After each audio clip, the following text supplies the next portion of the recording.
Assalamualaikum warahmatullahi wabarakatuh. Ketemu lagi dengan petani asik. Selamat pagi sahabat petani se-Indonesia. Selamat pagi juga sahabat subscriber dimanapun berada.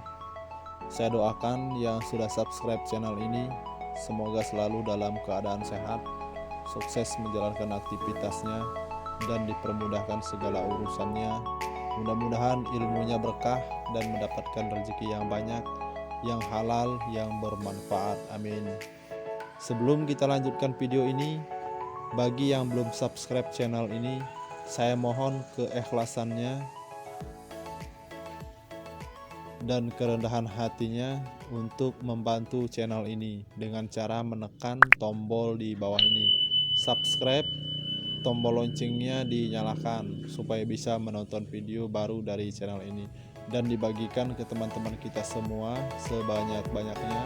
Sekali lagi saya doakan semoga mendapatkan ilmu yang berkah, rezekinya semakin banyak. Amin ya rabbal alamin.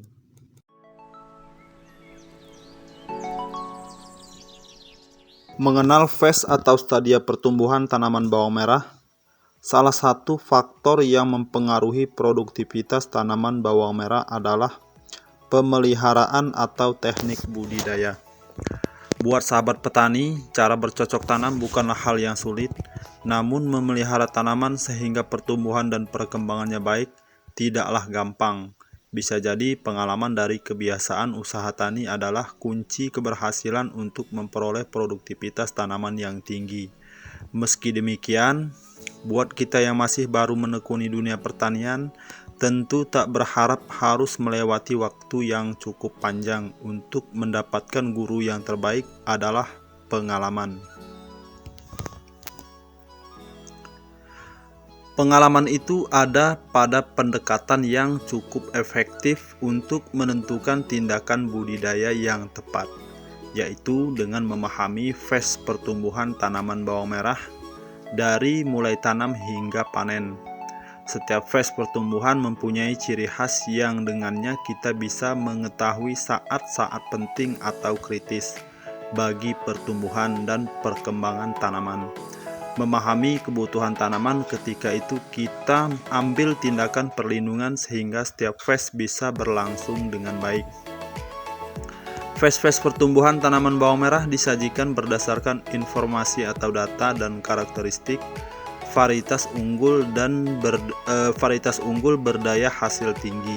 Namun secara umum berlaku juga untuk varietas lainnya. Secara garis besar, fase pertumbuhan tanaman bawang merah dibagi menjadi dua bagian, yaitu fase vegetatif dan fase generatif.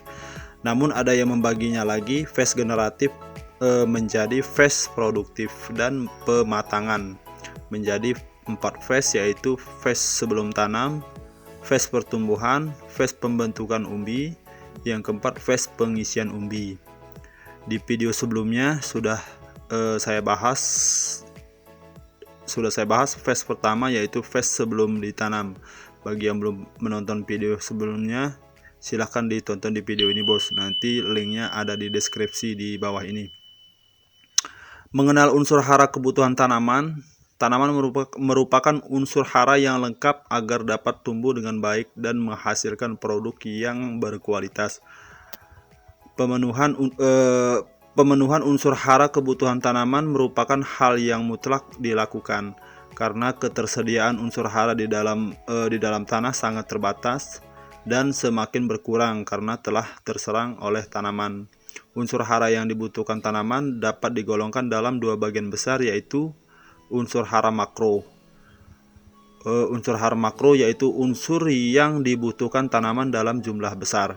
Unsur hara yang tergolong unsur hara makro adalah nitrogen, fosfat, kalium, sulfur atau belerang, kalsium, dan magnesium. Sedangkan unsur hara mikro yaitu unsur hara yang dibutuhkan tanaman dalam jumlah yang tidak terlalu banyak dan bervariasi tergantung jenis tanaman. Yang tergolong unsur hara mikro antara lain adalah klor, zat besi, mangan, tembaga, zinc, boron, dan molybdenum.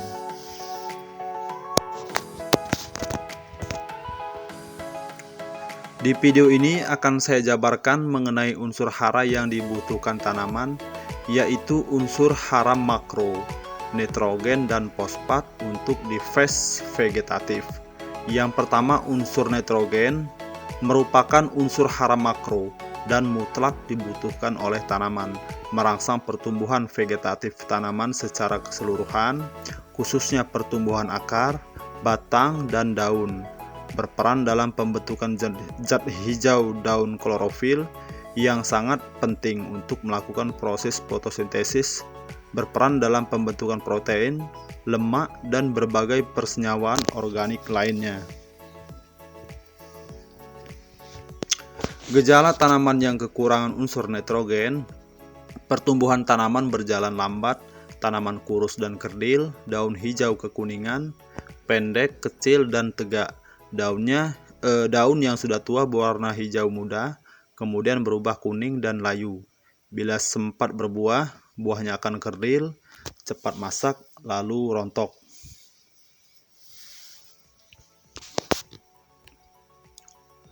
Pengaruh kelebihan unsur nitrogen pada tanaman antara lain menghasilkan tunas muda yang kurang baik atau lemah, produksi biji-bijian berkurang, memperlambat pemasakan atau penuaan buah dan biji-bijian, mengasamkan reaksi tanah, menurunkan pH tanah, dan merugikan tanaman sebab akan mengikat unsur hara lainnya sehingga unsur nitrogen menjadi sulit diserap tanaman. Pemupukan jadi kurang efektif dan tidak efisien. Yang kedua, unsur hara fosfat. Fosfat berfungsi untuk merangsang pertumbuhan akar, khususnya akar benih dan tanaman muda. Merupakan bahan mentah untuk pembentukan sejumlah protein tertentu, membantu proses asimilasi dan pernapasan tanaman, mempercepat pembungaan dan pemasakan biji dan buah.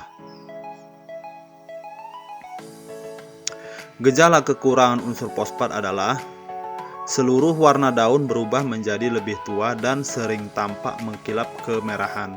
Tepi daun, cabang, dan batang akan berwarna merah keunguan. Yang lambat laun akan berubah menjadi kuning dan kemudian layu. Jika tanaman berbuah, buahnya akan kecil, mutunya jelek, dan cepat masak. Tanaman di fase vegetatif yang sangat dibutuhkan unsur N dan V yang berimbang dari pupuk tabur dan pupuk foliar atau spray lewat daun. Untuk pupuk dasar videonya sudah tayang, bagi yang belum menonton silahkan ditonton di video ini bos. Dan untuk pupuk foliar videonya juga sudah tayang, cara prakteknya silahkan ditonton di video yang ini bos. Nanti semua linknya ada di deskripsi di bawah ini. Pupuk foliar yang tepat untuk kita aplikasikan ke tanaman bawang merah yang sudah saya praktekkan langsung adalah Merauke MAP atau Ultradap Pak Tani. Kandungan unsur hara di dalam pupuk MKP atau Ultradap itu sama saja bos, yaitu 12% nitrogen terdiri atas 12% NH4 amonium nitrogen, 61% P2O5 di fosfat pentaoksida terdiri atas 26,6% fosfat. Pupuk tersebut memiliki rumus kimia NH4H2PO4 adalah pupuk majemuk yang diproduksi dengan teknologi mutakhir dengan komposisi hara yang merata pada setiap kristalnya, sehingga memudahkan aplikasi baik sebagai pupuk dasar maupun pupuk susulan pada tanaman. Mudah larut dalam air sehingga sangat cocok untuk cara aplikasi sistem cor atau spray lewat daun yang disebut foliar. Kandungan unsur hara pada pupuk tersebut ini sangat cepat diserap oleh tanaman sehingga dapat memacu pertumbuhan tanaman serta meningkatkan kualitas buah dan hasil produksi. Pupuk tersebut memberikan reaksi super cepat pada tanaman karena nitrogen dan fosfat yang larut dalam air sehingga langsung tersedia bagi tanaman. Kedua pupuk ini sangat cocok untuk mengatasi kekurangan nitrogen dan fosfat pada tanaman. Selain itu juga merupakan pupuk yang larut sempurna dalam air, sehingga cocok untuk digunakan dalam nutrisi vertigasi atau hidroponik. Pupuk tersebut memberikan reaksi super cepat pada tanaman karena nitrogen dan fosfat yang larut dalam air sehingga langsung tersedia bagi tanaman. Kedua pupuk ini sangat cocok mengatasi kekurangan nitrogen dan fosfat pada tanaman. Selain itu juga merupakan pupuk yang larut sempurna dalam air sehingga cocok untuk digunakan dalam nutrisi vertigasi. Cocok digunakan pada semua jenis tanaman buah, bunga, sayuran, tanaman pangan, dan palawija, serta tanaman perkebunan. Dosis pemakaiannya sistem penyemprotan 0,5 sampai 5 gram per liter air. Sistem cor 4 sampai dengan 10 kg 200 liter air. Penggunaan dalam vertigasi hidroponik menyesuaikan timbangan untuk jenis tanaman. Itulah unsur hara makro yang dibutuhkan oleh tanaman bawang merah di masa pertumbuhan. Di masa pertumbuhan, tanaman bawang merah sangatlah membutuhkan unsur makro, nitrogen, dan fosfat. Terima kasih sudah menonton video ini, dan untuk video selanjutnya yaitu video fase pembentukan umbi, yaitu fase ketiga tanaman bawang merah. Bagi yang belum subscribe channel ini, silahkan di subscribe supaya tidak ketinggalan video baru dari channel ini. Dan jangan lupa tombol loncengnya dinyalakan supaya video baru dari channel ini muncul di pemberitahuan HP kita. Terima kasih. Wassalamualaikum warahmatullahi wabarakatuh.